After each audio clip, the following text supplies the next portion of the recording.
Admiral Jake Morrison stood in the command center of Aegis Prime, watching the stars through the massive window. His coffee had gone cold hours ago, but he didn't care. Today was the day the aliens had promised to return. 3 months earlier, the ships had appeared from nowhere. Huge metal things that blotted out the sun over major cities. The beings inside called themselves the Zeltharian Confederation. They spoke perfect English, which surprised everyone. "People of Earth," their leader had said in a voice like grinding metal, "you are a young species. We have watched you for a long time. Your world now belongs to us. You have 90 days to surrender. Do not resist. It will only bring pain." Then they vanished, leaving behind only a small probe that broadcast the same message every day Jake had spent those 3 months preparing. Earth's military forces worked day and night. Scientists studied every piece of alien technology they could find. Engineers built new weapons.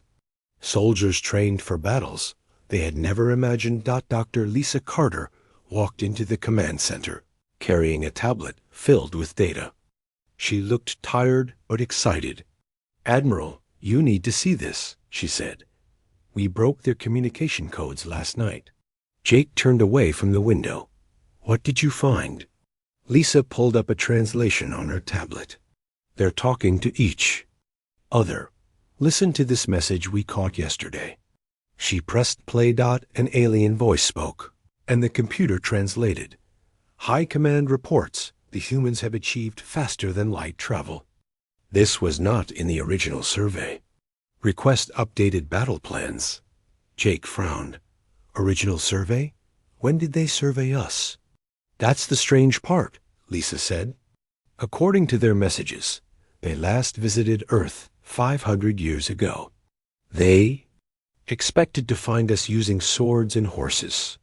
Down in the ship bays, Captain Alex Rodriguez checked his weapons one last time.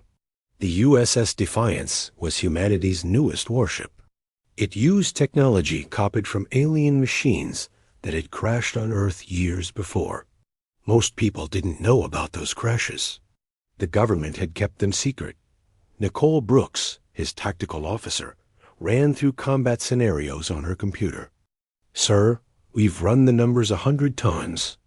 They have 200 ships. We have 50. Numbers don't tell the whole story," Alex said.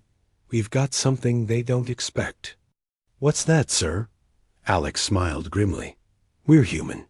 Tony Walsh, the ship's engineer, climbed out of an access panel.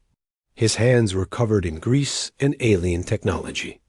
"Captain, the new weapons are online. I still don't understand how half this stuff works, but it works."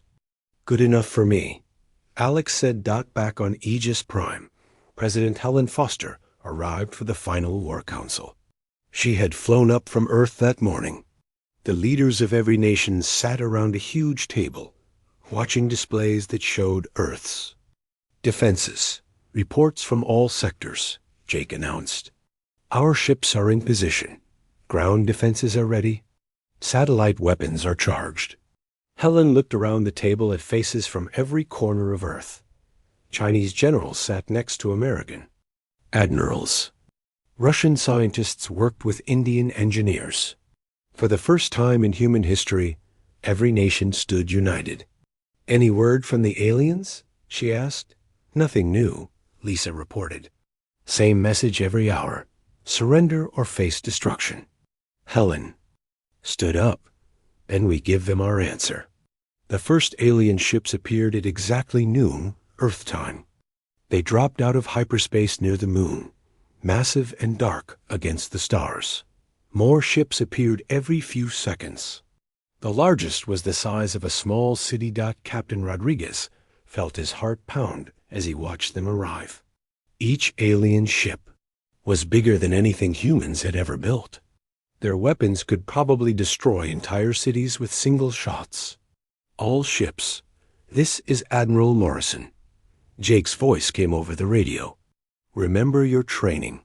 Stay calm. Stay together.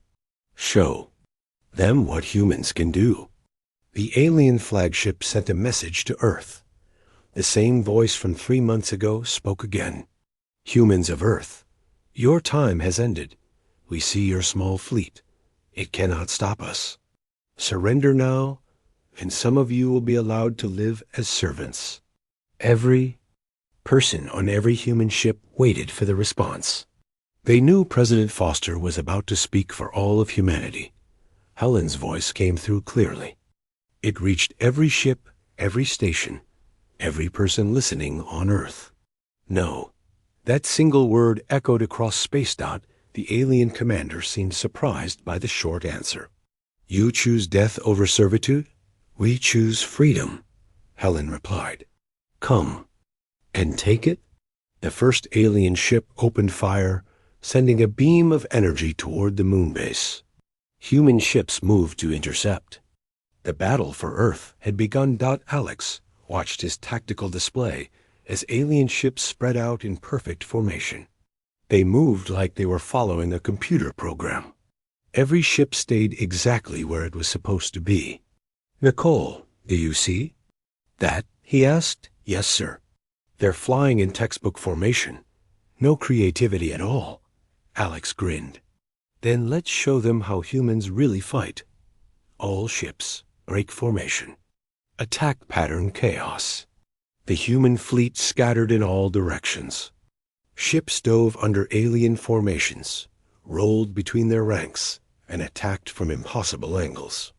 The aliens seemed confused by the random movements. Sir, Tony called from engineering, their ships are trying to adjust, but they're too slow. It's like they can't think fast enough. Alex watched an alien ship explode under fire from 3 human vessels that had attacked from different directions at once. The aliens had tried to defend against one threat and left themselves open to the others. All ships, Jake's voice came.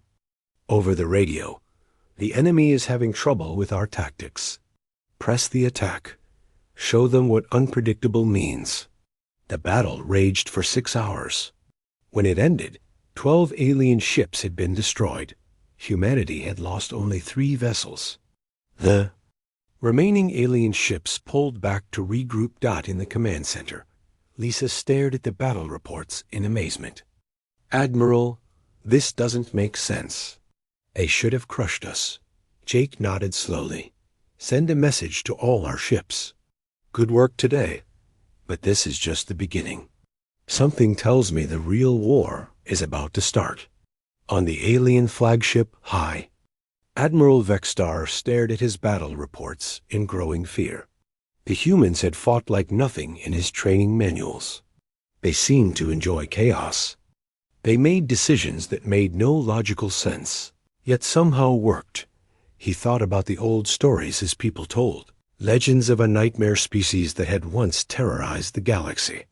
A species that fought without rules and feared nothing.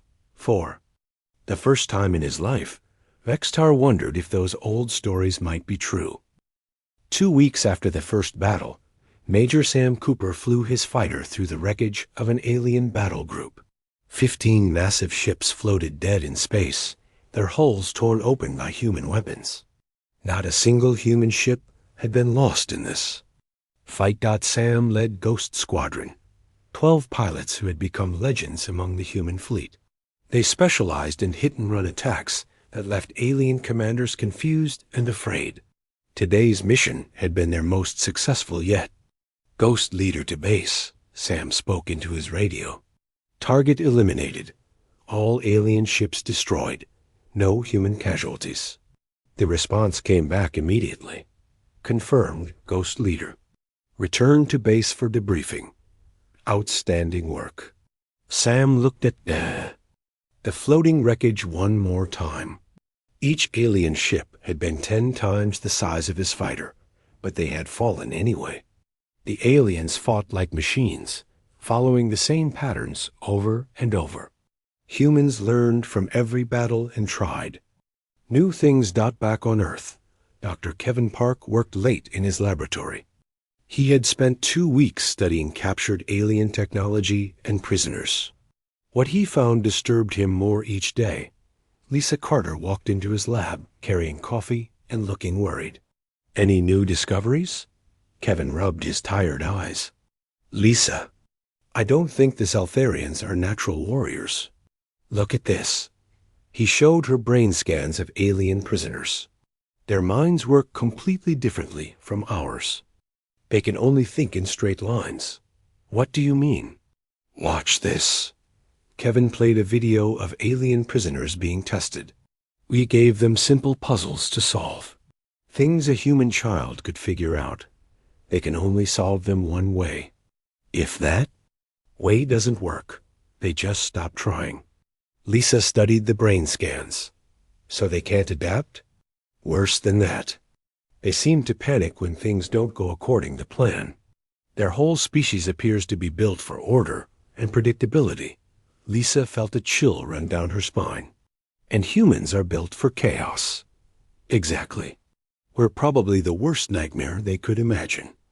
Meanwhile, Colonel Beth Turner led her Marines through the corridors of a captured alien ship. The vessel was huge, with hallways wide enough to drive trucks through. Everything was perfectly organized and labeled. Sergeant Williams, what's your count? She asked. 43 alien crew members captured, Colonel. None of them put up any real fight. Beth nodded grimly. She had seen this pattern before. When human Marines boarded alien ships, the enemy soldiers seemed to lose the will to fight. They would surrender as soon as they were separated from their command structure. Colonel, Private Johnson called from ahead, you need to see this. Beth hurried forward to find Johnson standing in what looked like the ship's command center. Screens covered every wall, showing tactical information and star maps. But what caught her attention was different. Look at these orders, Johnson said, pointing to a screen. Everything they do is planned out in advance. They have instructions for every possible situation. Beth read the alien text, translated by their computers. Attack pattern 7 when facing smaller ships. Retreat pattern 3 when outnumbered. Defense formation 12 when protecting larger vessels. It's like they can't think for themselves, Johnson observed. That's exactly right, Beth said. No wonder they panic when we do something unexpected. Commander Ryan Davis tracked alien fleet movements from Earth's early warning system. His job was to watch for incoming attacks and warn human forces.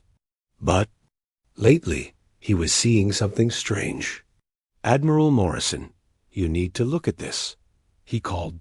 Jake walked over to Ryan's station. What do you have?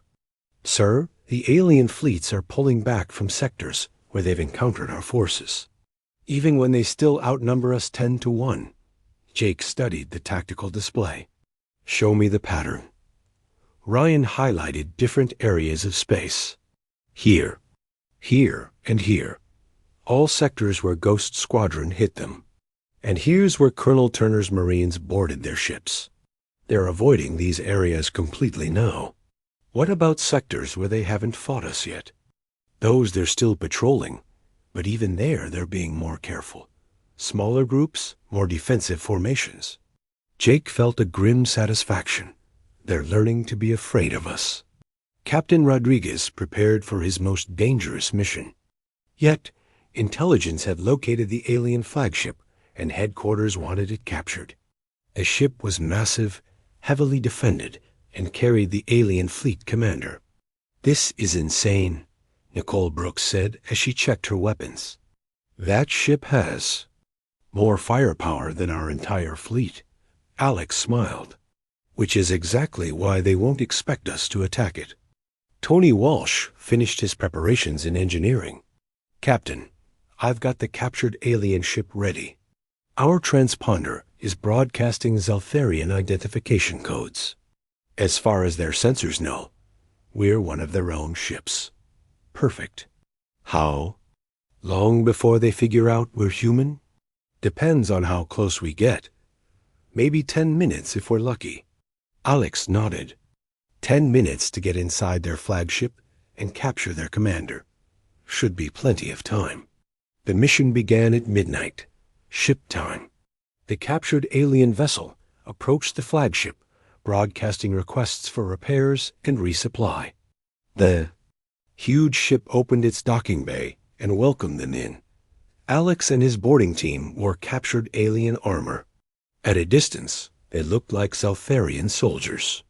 The armor was uncomfortable and smelled strange, but it would get them close to their target.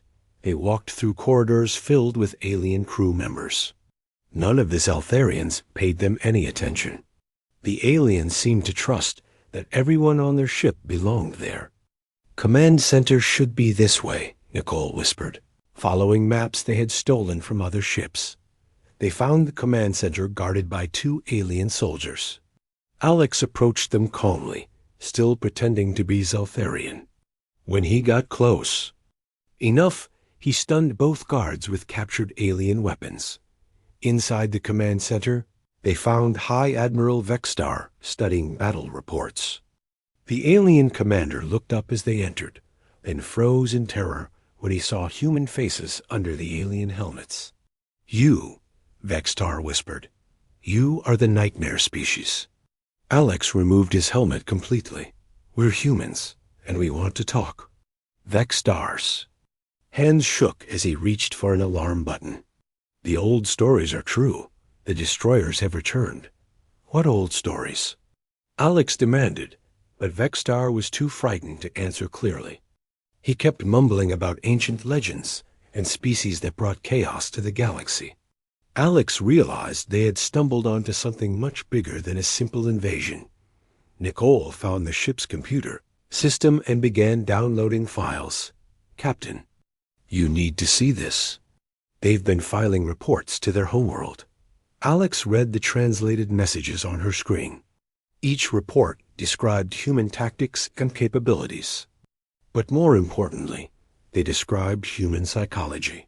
"Unpredictable behavior patterns," one report read.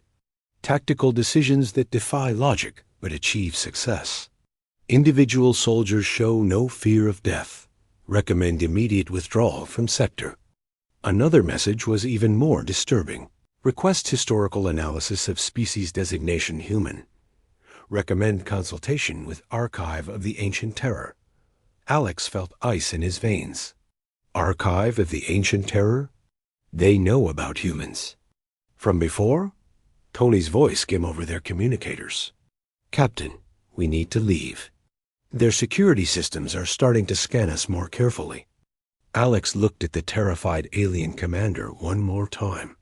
"This isn't over. We'll be back." As they escaped with their stolen data, Alex wondered what other secrets the aliens were hiding. The messages mentioned humans as if they had encountered his species before, long ago. Back on Aegis Prime, Admiral Morrison read the captured reports with growing amazement. The aliens weren't just losing battles. They were losing the will to fight entirely. "Dr. Carter," he called, "look at these casualty reports. In every engagement, more aliens are surrendering than dying in combat." Lisa studied the numbers. "Admiral, I think they're more afraid of us than they are of dying." Jake nodded slowly. "The question is, why? What do they know about humans that we don't know about ourselves?" The answer to that question would change everything. Intelligence Officer Amy Thompson sat in the communications center, listening to alien radio traffic. Her job was to intercept and translate enemy messages. What she heard that morning made her blood run cold. The transmission came from the alien fleet to their homeworld. The voice speaking sounded desperate and afraid. "Zeltharian High Command, this is Fleet Commander Vexstar. Request immediate evacuation of all forces. The enemy is not the species described in our files. They fight without fear and adapt to every situation. Our soldiers are refusing to engage them in combat."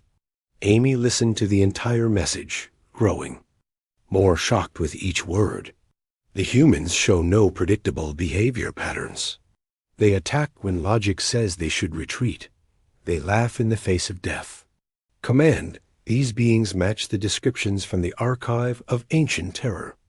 We may have awakened the nightmare species our ancestors warned us about." Amy's hands shook as she saved the recording. She had to get this to Admiral Morrison, immediately. In Dr. Carter's laboratory. She and Dr. Park worked frantically to decode captured alien databases. The files they had stolen from the flagship contained information going back thousands of years. "Kevin, look at this," Lisa said, pointing to her computer screen. "There's a whole section about something called species, classification, extinction level threat." Kevin joined her at the computer. "What species are they talking about?" Lisa opened the file and felt her heart stop. The document showed pictures of primitive humans, along with detailed biological and psychological profiles. "They're talking about us," she whispered. "This file is about humans." The document was dated 500 years earlier. It described humans as bipedal mammals, showing extreme adaptability and aggressive tendencies. But what really shocked them was the conclusion at the bottom. Recommendation: avoid all contact.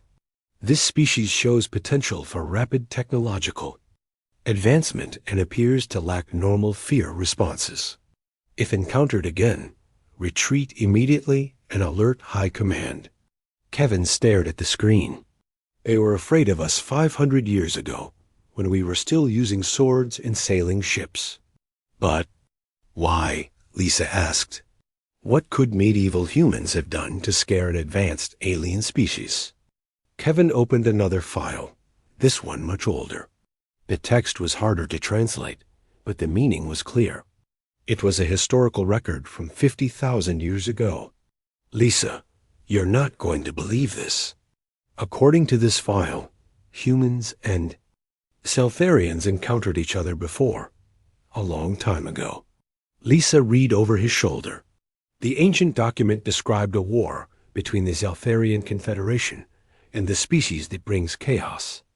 It talked about human raiders who attacked without warning and fought with unnatural courage. "The war lasted 300 years, Kevin read aloud. "The Chaos Bringers were eventually driven from the galaxy, but not before reducing Zeltharian population by 80%. Their methods of warfare were so unpredictable that no defense could be prepared." Lisa felt sick.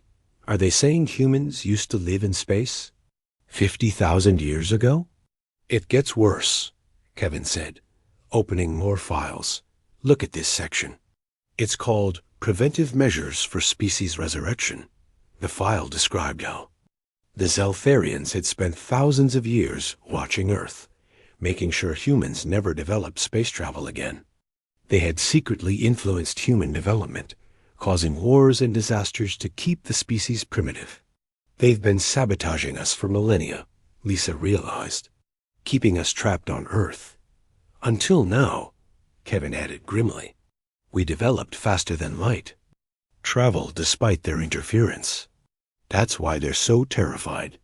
Lieutenant Colonel Steve Allen commanded the stealth ship Wraith, designed for deep space reconnaissance.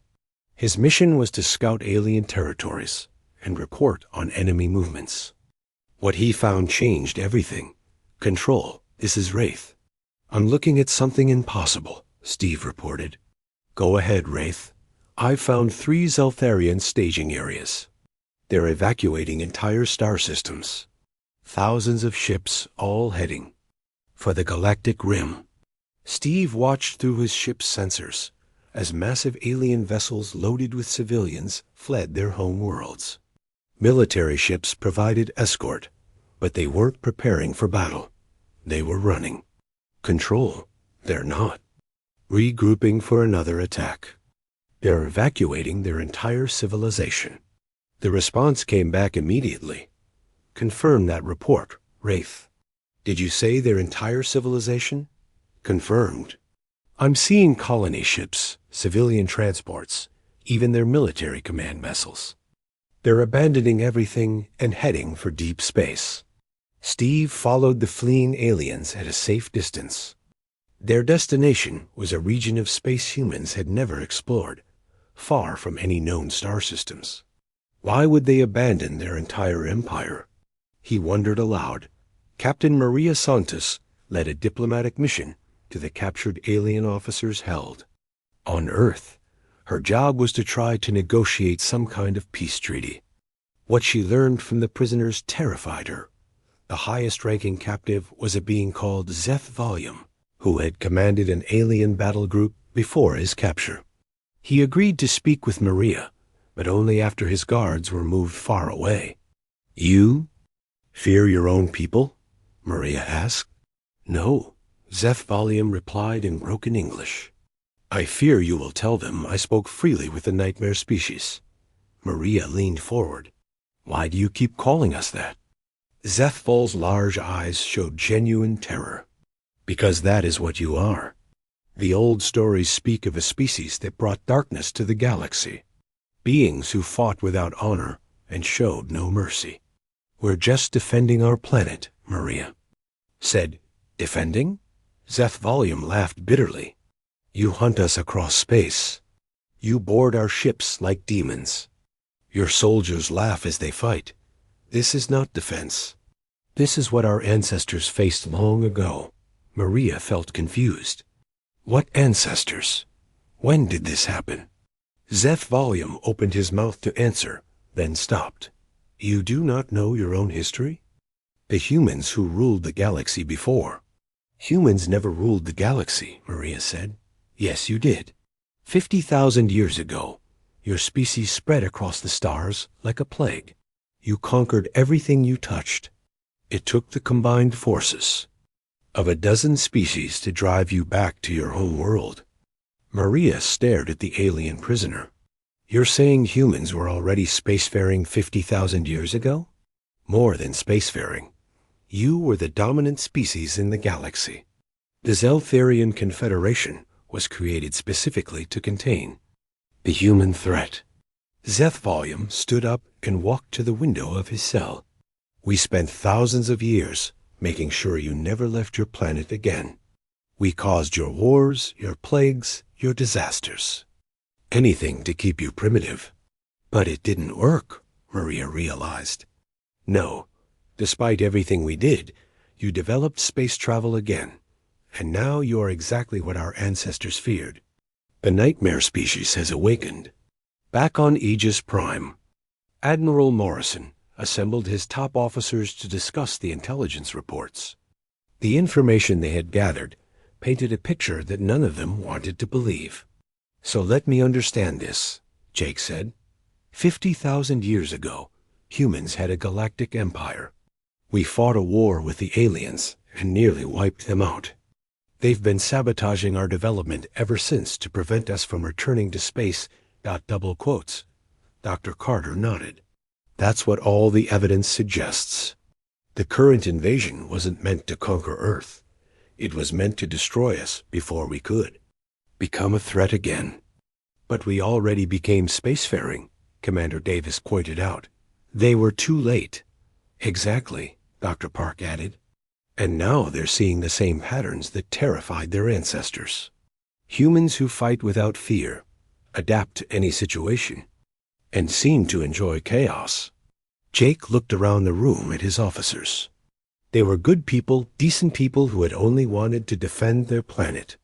The idea that their species had once terrorized the galaxy seemed impossible. "There's something else," Amy Thompson said. "I've been monitoring more alien communications. Other species are fleeing too, not just the Zeltharians." "What do you mean?" Amy pulled up her latest intelligence reports. At least 6 other alien civilizations have abandoned their territories. After learning about the war with Earth, word is spreading across the galaxy that humans are active in space again. Jake felt a chill. "They're all afraid of us?" "Terrified." "I intercepted a message from something called the Hegemony Council. They've declared Earth a species-level extinction threat and ordered all member races to evacuate sectors near human space." The room fell silent as everyone absorbed this information. They had won the war against the Zeltharians, but at what cost? The entire galaxy was fleeing from them. "Admiral," Dr. Carter said quietly, "what if the aliens are right to be afraid? What if there's something about humans that we don't understand about ourselves? Jake looked out at the stars, thinking about the ancient war and the empire humanity had apparently once built. Somewhere in human DNA was the genetic memory of a species that had conquered the galaxy through sheer force of will.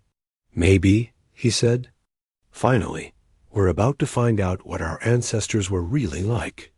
The implications of that discovery would haunt them all. Admiral Morrison stared at the reports on his desk, reading them for the third time. The numbers didn't make sense. Commander Davis had documented something that should have been impossible. "Ryan, explain this to me again," Jake said, slowly. "Commander." Davis pulled up his tracking displays. "Sir, we had visual and sensor contact with 47 alien ships in the Proxima sector. They were in full retreat formation, heading for the edge of the system. And then, they just vanished, sir. Not destroyed. Not crashed. They entered hyperspace and never came out anywhere else." Jake frowned. "Ships can't just disappear in hyperspace. They have to exit somewhere. That's what I thought too. But we've checked every possible destination within their fuel range. No alien ships have appeared in any of those systems." Dr. Park entered the command center, carrying a tablet full of new research. "Admiral, I think I know what's happening to the missing ships." "Please tell me you have an explanation," Jake said. Kevin showed them his data. "We've been analyzing the hyperspace signatures from the vanishing ships. They're not using normal faster-than-light travel anymore." "What do you mean?" "Look at these energy readings. Normal hyperspace creates a specific type of dimensional distortion. But these alien ships are creating something completely different." Kevin brought up a comparison chart. "This is what hyperspace normally looks like to our sensors. And this is what the alien ships are doing now." Jake studied the readings. Where normal hyperspace showed clean energy patterns, the alien signatures were chaotic and strange. "It's like they're tearing holes in reality itself," Kevin explained, "creating pocket dimensions that exist outside normal spacetime." Ryan looked alarmed. "Are you saying they've developed new technology?" "I don't think they developed it recently. According to the alien databases we captured, this technology has existed for thousands of years. They just never used it before." "Why not?" Kevin paused before answering. "Because it's a one-way trip. Ships that enter these pocket dimensions can't return to normal space without outside help." Jake felt a chill. "You're saying they're exiling themselves?" "Exactly. They'd rather disappear forever than face us in battle." Captain Rodriguez led a pursuit mission to investigate one of the dimensional rifts. His ship, the USS Defiance, was equipped with experimental sensors designed to track hyperspace distortions. "Tony, are you getting readings on that anomaly?" Alex asked. His engineer Tony Walsh studied his instruments with worry. "Captain, this isn't normal hyperspace. The energy patterns are completely wrong." Nicole Brooks tracked the alien ships on her tactical display. "Sir, 12 Zeltharian vessels just entered that distortion. Should we follow them?" Alex considered the risks. Flying into unknown dimensional space could trap them forever. But they needed to understand what the aliens were doing. "Take us in, but keep the engines ready for immediate retreat." The Defiance entered the dimensional rift and found itself in a place that defied description. Space looked twisted and wrong. Stars appeared in impossible colors. The normal laws of physics seemed broken. "Sir," Tony called out, "our navigation systems are going crazy. We're definitely not in normal space anymore." Ahead of them, the alien ships floated motionless. They weren't damaged or destroyed. They were just sitting there, as if waiting for something. "Captain," Nicole said, "I'm picking up a massive structure ahead. It's huge." Alex watched as their sensors revealed a space station the size of a small moon. Thousands of alien ships surrounded it, all sitting quietly in the strange space. It's a refugee camp, Alex realized. They're hiding here. Colonel Turner's Marines made contact with a group of Zeltharian civilians who had chosen to remain in normal space. The aliens had been found on an abandoned mining station, apparently left behind when their people fled. Why didn't you go with the others? Beth asked their leader, a being called Zethmal. Because I am old, Zethmal replied. I remember the stories from before the war. I know what the humans were like when they ruled the galaxy. Beth sat down across from the alien. Tell me about those stories. Zethmal's large eyes showed deep. Sadness. Your species didn't just conquer other races. You absorbed them. Human colonies would arrive at a world, and within a few generations, the native species would be gone. Not killed. Transformed. Transformed how? The humans had a way of making other species want to become like them. Your culture, your technology, your way of thinking. It spread like a disease. Entire civilizations would abandon their own traditions to copy human ways. Beth felt disturbed by this description. That doesn't sound like conquest. It was worse than conquest. At least conquered peoples keep their identity. The humans made other species forget who they were supposed to be. Zethmal stood up and walked to a window looking out at space. The Zeltharian Confederation was created to preserve non-human culture.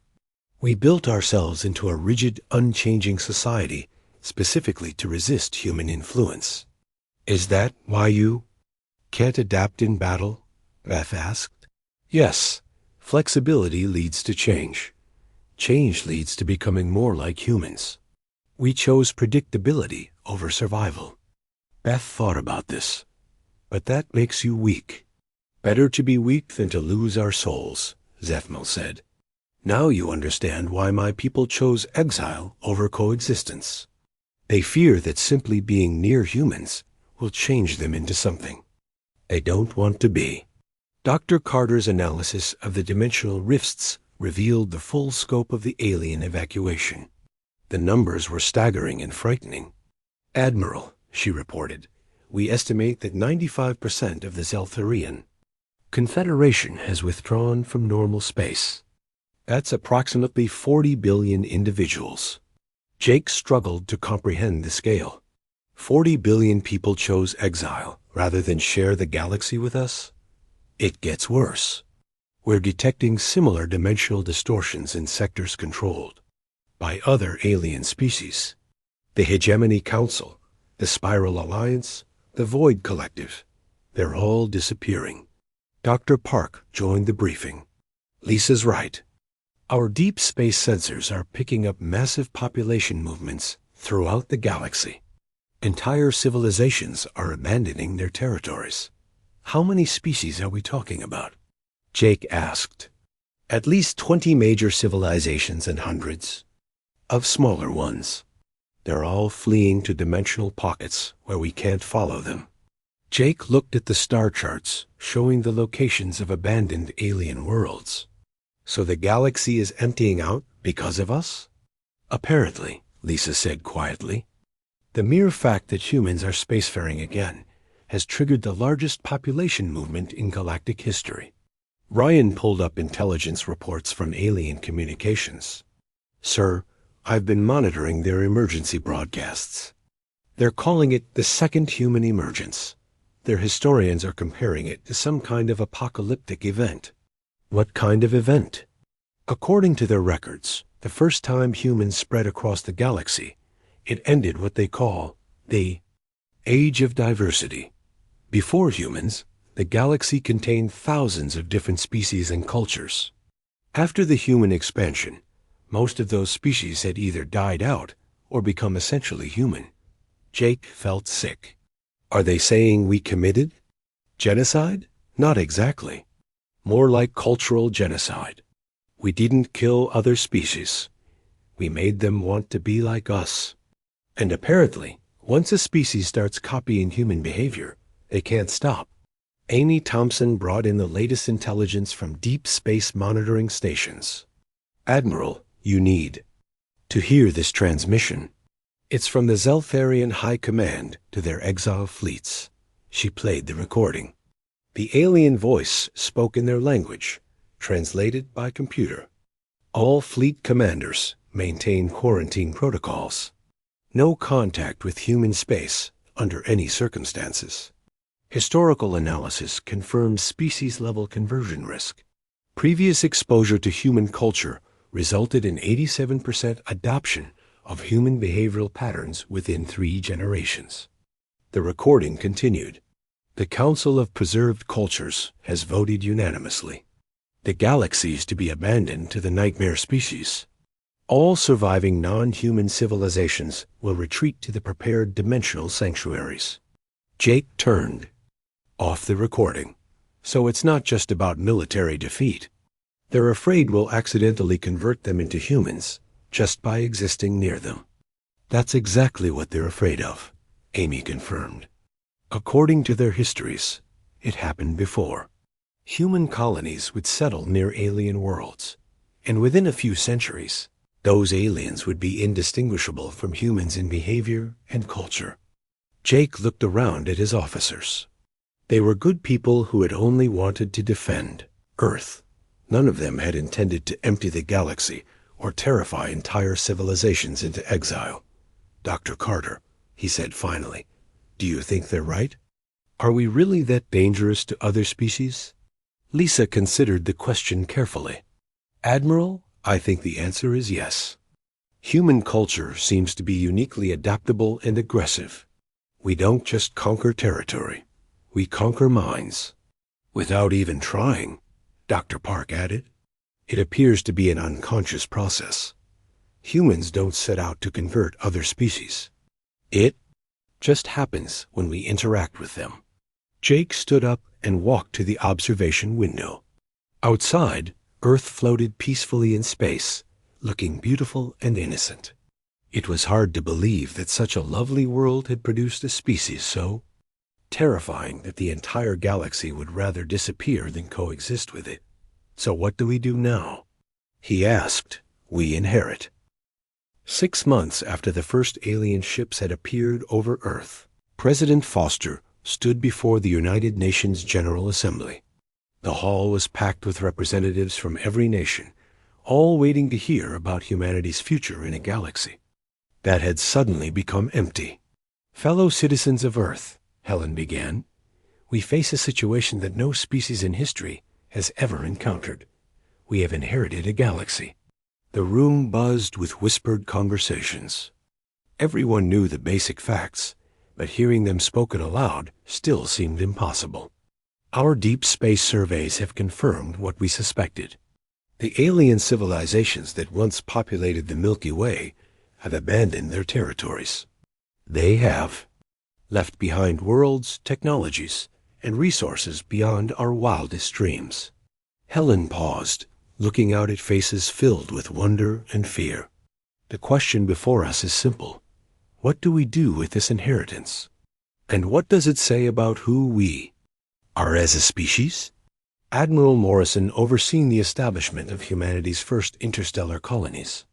The irony was not lost on him. The aliens had come to destroy Earth, and instead given humanity the keys to the galaxy. Status report, he requested from his aide. Sir, colony ship Alpha has successfully established a settlement in the former Zeltharian system of Kepler 442. They report the alien infrastructure is intact and operational. Jake nodded. Any signs of the previous inhabitants? None, sir. It's like they just walked away and left everything behind. Power grids, manufacturing facilities, even food production. Centers. All abandoned, but still working. Jake studied the reports from a dozen new human colonies. Each one told the same story. The aliens had fled so quickly that they left their entire civilization behind. It's the strangest conquest in history, he muttered. We won a war by making the enemy too afraid to fight. Dr. Carter led the first scientific expedition to an abandoned alien research facility. The complex was massive containing laboratories and libraries that had been accumulated over thousands of years. "Kevin, look at this," she called to Dr. Park. "They've got research data on hundreds of different species." Kevin joined her at a computer terminal displaying alien files. "Lisa, these aren't just research subjects. Look at the dates. These species don't exist anymore." Lisa read through the files with growing horror. Each entry described a different alien race, their culture, their technology, and their eventual fate. "Absorbed into human colonial structures," one file read. "Original culture lost within 4 generations." Another file was even more disturbing. Species showed initial resistance to human influence. Resistance collapsed after exposure to human. Art and philosophy. Cultural conversion complete within 50 years. "Kevin," Lisa said quietly, "these are records of our ancestors' expansion. They documented every species that humanity encountered." "And what happened to them?" Kevin added grimly.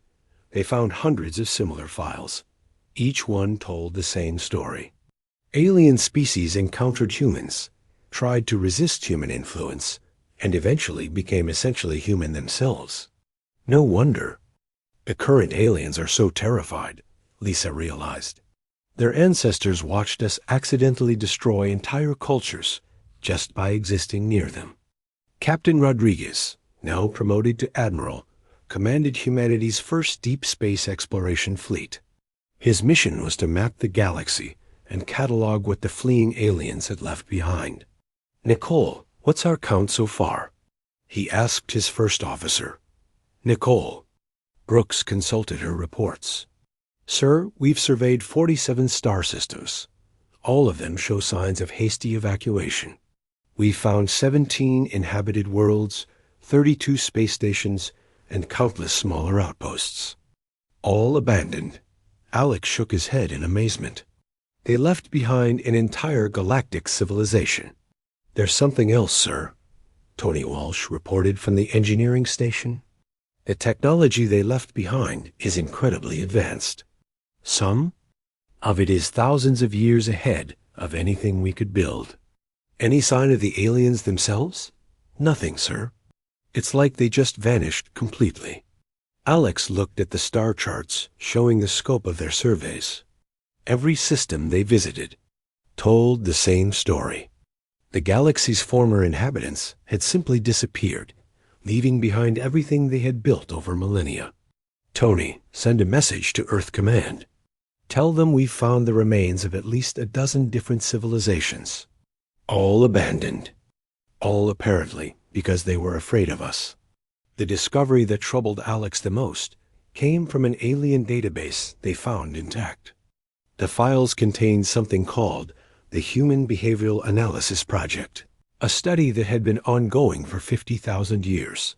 According to the research, humans possessed a unique psychological trait that other species found irresistible. Human culture was somehow naturally appealing to all forms of intelligent life. Other species couldn't help but want to imitate human behavior. "It's not conquest," Alex realized as he read the files. "It's assimilation. We don't force other species to become like us. They choose to." Dr. Park made a discovery that changed everything they thought they knew about the situation. Deep in the abandoned alien archives, he found records that predated the first human expansion by millions of years. "Lisa, you need to see this," he called urgently. "I found files about something called the precursor warning." Lisa hurried over to his workstation. "What's a precursor warning?" Kevin opened the ancient files. According to this, there was a species that existed millions of years ago. They called themselves the Gardeners. They apparently seeded the galaxy with intelligent life. Seeded how? They created the conditions for evolution on thousands of worlds. But according to these records, they included a warning about one specific type of species that might eventually evolve. Kevin showed her the translated text. A species characterized by extreme adaptability, rapid technological advancement, and an unconscious ability to influence other forms of intelligent life. The gardeners called them apex assimilators. Lisa felt cold. They're talking about humans, aren't they? It gets worse. The gardeners predicted that when an apex assimilator species achieved galactic travel, it would result in the end of biological and cultural diversity, not through violence, but through irresistible cultural influence. Lisa stared at the ancient warning. So this has all happened before? On other galaxies? According to the gardeners, yes. And they left instructions for what other species should do if an apex assimilator emerged. What instructions? Kevin opened another file. Total avoidance. Complete isolation. And if that fails, evacuation to dimensional refuges until the apex. Assimilator species burns itself out. Burns itself out how? The gardeners believe that apex assimilator species eventually consume themselves through their own success. They become so dominant that they lose the challenges that made them adaptable in the first place. President Foster convened an emergency meeting of Earth's leadership to discuss the implications of these discoveries. The conference room contained representatives from every major nation and scientific institution. So let me understand this correctly, she said. We're apparently a type of species that has appeared before in other galaxies. Our mere existence causes other intelligent species to want to become like us. And the only way for them to preserve their own cultures is to hide from us. Dr. Carter nodded grimly. That's what all the evidence suggests, Madam President. And this process is unconscious? We don't mean to do it? Completely unconscious. According to the alien research, humans emit some kind of psychological influence that other species find irresistible. We don't even know we're doing it. Jake Morrison raised his hand. The question is, what do we do with this information? Helen looked around the room at humanity's leaders. We have a choice. We can expand into the galaxy and accidentally destroy every alien culture we encounter. Or we can stay on Earth and let the galaxy remain empty. There's a third option. Dr. Park suggested. We could try to contact the aliens in their dimensional refuges. Maybe find a way to coexist without affecting them. Amy Thompson shook her head. Our intelligence suggests they won't risk any contact with us. They're convinced that even communication would eventually lead to cultural contamination. So we're alone, Helen realized. Completely alone in a galaxy full of abandoned worlds. The room fell silent as everyone contemplated the implications. Humanity had achieved its greatest victory and its greatest tragedy at the same time. Jake broke the silence. There's something else we need to consider. If the ancient predictions are correct, other apex assimilator species have existed before. What happened to them? Dr. Park consulted his files. According to the Gardner records, they eventually stagnated. Without other species to challenge them, they stopped growing and evolving. Most of them died out within a few thousand years. So, we're destined to become extinct? Helen asked. Not necessarily, but we need to be careful. The galaxy we've inherited could become a trap. Too much success, too little challenge. Helen stood up and walked to the window overlooking New York City. Below, millions of humans went about their daily lives, unaware that their species had accidentally emptied a galaxy. We need to make a decision, she said finally. Do we expand into the galaxy and risk stagnation? Or do we stay on Earth and let all those abandoned worlds remain empty? There's one more thing to consider, Amy added quietly. Our deep space monitors have detected something disturbed.